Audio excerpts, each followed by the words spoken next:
Hey everyone, I'm Asia Dang. Thank you so much for joining me on my channel. Today is my November overview video, and it will be the last monthly overview video of 2021. Since basically all of November was taken up by a holiday, there wasn't too much going on. I think there'll definitely be more in the month of December, but let's just quickly go over some things that happened in the month of November, starting with our finances. So let's see. We are at the very tail ends of our budgets, or of our planners. If you use a planner, just a few more pages left. But let's see.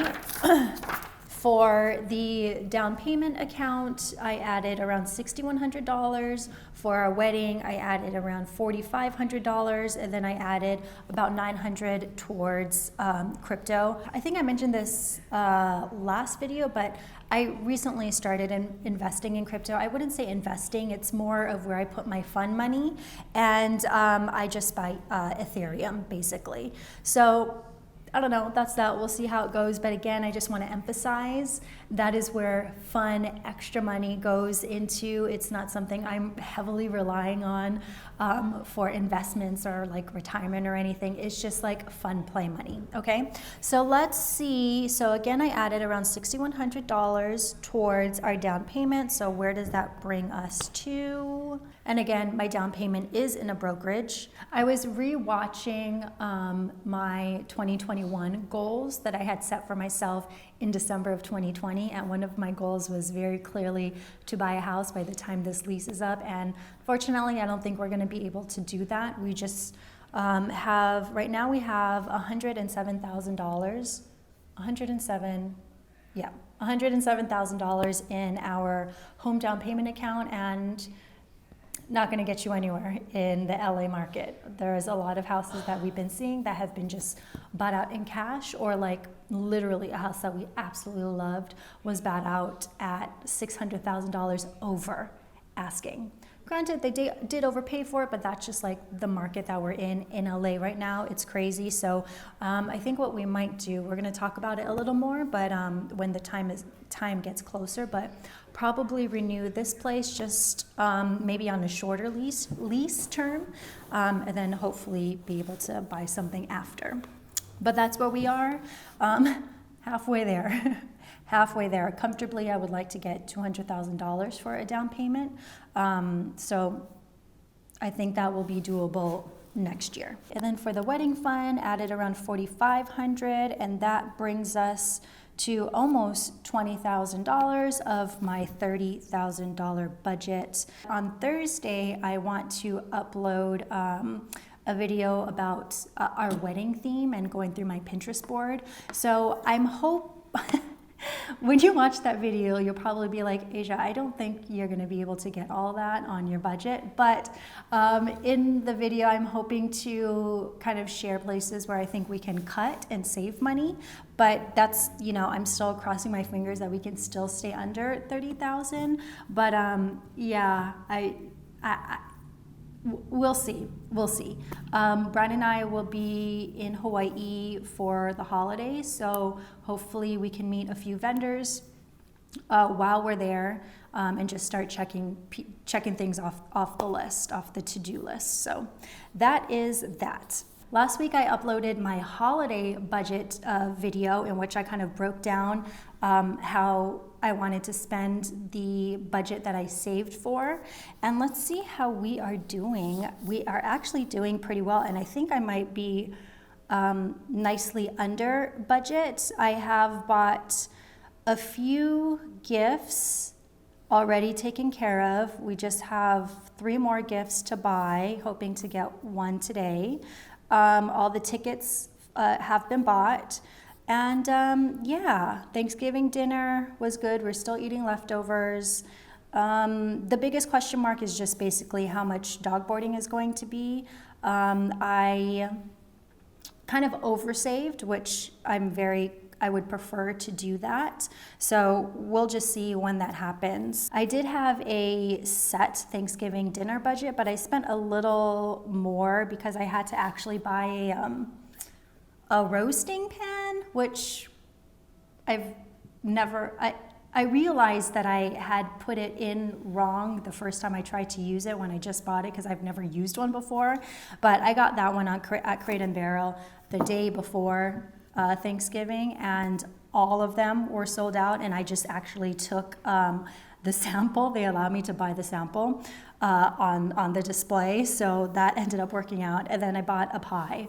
That was a very expensive pie that we won't be doing again next year. Again, if you want to see a breakdown of how I got to everything, the video will be in the cards above. I've actually decided if there is any leftover money that I'm just going to roll it over to the 2022 holiday budget, just so we can just keep on building, and then I won't have to stress out too much about it, because there will already be a good chunk of money in that budget. I got the planners late October and have just been mailing them out since then. I have, what used to happen is shipping planners used to kind of like take over my life, because I just like felt bad. I wanted these planners to like get out immediately, but honestly it was just exhausting and not sustainable emotionally or physical for me. So what I've been doing is actually just shipping 15 planners a day domestically at a time. And sometimes, like I had a couple, maybe like 10 orders last night that won't be shipped until tomorrow. And I've kind of just allowed myself to breathe a little easier with that, not put so much pressure on myself to get these planners out to you. And I've been feeling better about it. So that is something that I have implemented within myself in November, and it felt really good. And then last night I actually saved myself a planner. I realized that I didn't actually save myself a 2022 planner. So I'm gonna start adding some of my goals into the earlier pages. Of course, in the month of December, I do my financial goals video for 2022. I do my goal settings video for 2022. I think I might split up the goal setting video into personal and master plan, because there are a few things that I want to accomplish next year for both, and I think it'd just be easier that way. So I'm going to figure out a way to split those up in the planner itself. Maybe like my personal goals will go on this page, and I'll just rebuild another goal setting page on one of the like blank pages in the back. So that's something I'm still going to kind of consider about, because normally it would be grouped all in one goal setting planner or like page, but I think there's just too many goals I want to try and accomplish for 2022, and it would just be better to split. So those videos are going to be coming up, of course, this month. So I hope y'all are ready for it, because it'll be very exciting. In November, I got sick for the first time. Brian and I have avoided COVID and all its variants for 2 years, but our asses got knocked on the floor with the flu for 2 solid weeks. It was crazy. It was actually really crazy. I don't think I've ever been that sick in a really long time. So that was interesting. It was actually a cool, I wouldn't say a cool experience, but because there were like days where I wasn't hungry, I realized that once I was able to start eating and had an appetite, that there were a lot of foods that I eat that I think are healthy and I consider healthy and like everyone considers healthy, that actually don't vibe with my body, and I bloat very easily. So that's something that I've been paying a little bit of attention to over the past couple weeks, since I've been able to eat again and have had an appetite, of what are some of the foods that honestly make me feel like shit. And I've been having a running list. Let me see, I think it might be in my phone. And it's like, I realize that my body is just very sensitive to certain things. So there's a lot on this list, but now I just know that I can, one, either avoid them, or two, know that if I do eat these foods, then I just will feel bloated and sluggish and not very good. So let's see, what do we have here? Bloating. Tortillas. Bananas actually bloat me, oatmeal bloats me, yogurt bloats me, pasta, but I can eat rice. Only certain types of bread bloat me. Anything that's salty, like I mean, obviously this happens to everyone, but mine is like specifically like bloat city with like chips and stuff, which is unfortunate because those are things that I actually really like. That is what I love. I love a crunchy chip, but I now know that when I eat it, forget it. Game over. It's a small running list, but every time I kind of notice something that I eat and it just doesn't sit right with me, I'll just make note of it. And it's been helping. It's just, for me, good to, I guess, eat with intention, I guess. And when I do want to, you know, be a little bad and eat a tortilla or something, at least I know what I'm getting myself into and that I might not feel the best. So it's kind of paying attention to foods that don't make me feel good, and then acknowledging, you know, how it makes me feel. And if I still want to put myself through the pain of eating a banana, then at least I know how I'm going to feel. So it's kind of that. And, you know, I've actually been feeling a little better. So yeah, man, I mean, like I said, there wasn't too much happening in November. I think everything starts to shut down November all the way to January. So it might be a little slow for things, and I hope it kind of slows down for you. But the only other thing really that we did in November is we actually found the dogs a new boarding facility, because the place where we have been taking them for years, since we actually moved to our area, we've been kind of getting like a shady vibe from them, and we just kind of felt the need to get them out of that boarding facility. So we found a new place. They actually had to spend the day getting tested to make sure their temperament was right and that they got along with, you know, other dogs and stuff, which I've actually never had to do for a boarding facility, outside of their old kind of private dog sitter who did that too. So I think that gives me good vibes about them, that they really do take care of the dogs. So that way we can leave the dogs here for about a week and a half while we go for the holidays, and know that they'll be safe and cared for, and not having bad things happen to them. Actually, you know what I need to do?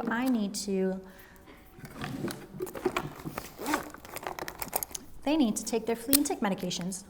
All right, so that's really it for November. There are a few things happening in December. I actually did this yesterday. Let me show you. It is our family calendar for the month. This is the last month of the year. I don't know if you can see it because I wrote kind of small, but there's some things happening just event-wise, and just a lot of appointments to be had before the end of the year. So went ahead and did this. It looks so pretty. If you didn't see the video in which I actually built this for the family, I'll go ahead and link this in the cards as well. So for the rest of the year for videos, I have my favorite buys of 2021. You all know that I don't do favorites videos, because I basically just reuse the same products over and over and over again if I find them and I love them. So when I do these favorite buys videos, you know that these are new buys that I've bought that I've loved, and I like to just do them at the end of the year, so I can figure out and play around with products that I love and I have bought. So that's something that's happening. I wasn't sure if I wanted to do a build my vision board video or not, but let me know in the comments if you think that's something that you would like to see. I've actually been toying with the idea of streaming these videos, like building my 2022 financial goals, 2022 goals, vision boards, but the commitment hasn't been all the way there. But maybe I'll do like a YouTube live or IG live or something. Just something that I've been thinking about, but chances are not going to happen. Yes, and then the 2022 financial goals, the 2022 goals in general, and then I was thinking of doing a 2021 year in review, going through my 2021 goals from this year and seeing how I did or how I accomplished them, or if I even remember that I did them. So here, kind of go through them, see how I did, see how I'm feeling, see what I want to change for next year. And that's kind of it for now. If there are any kind of end of the year roundup videos or 2022 planning videos you want to see, please let me know in the comments so I can schedule them into the schedule for this month. I think I still have, or December I should say, I still have a few spots. I think I might have like 2 spots left of videos to fill before the end of the year. So let me know in the comments what videos you would like to see before the year ends, and I'll try to sneak those in. It's gonna be a busy 2 weeks because I wanna get all these videos shot and possibly edited before I leave for Hawaii, because getting work done there is just impossible. So lots of busyness for the month of December, but it'll be good. I like being busy in December because it feels like when I go like away for the holidays, then I can finally relax because I've deserved it. Anyways, I don't know. But yeah, that is it for this video, I guess. I hope you had an amazing November, start of the holiday season. I hope you're not going too buck wild with the holiday spending and you're staying within budget or just going reasonably outside. Like, it's okay. We all have those days. And please do let me know what other videos besides the ones I've already mentioned that you would like to see before the end of the year. All right. I'm Asia Dang. Thank you so much for watching this video, and I will see you all next video.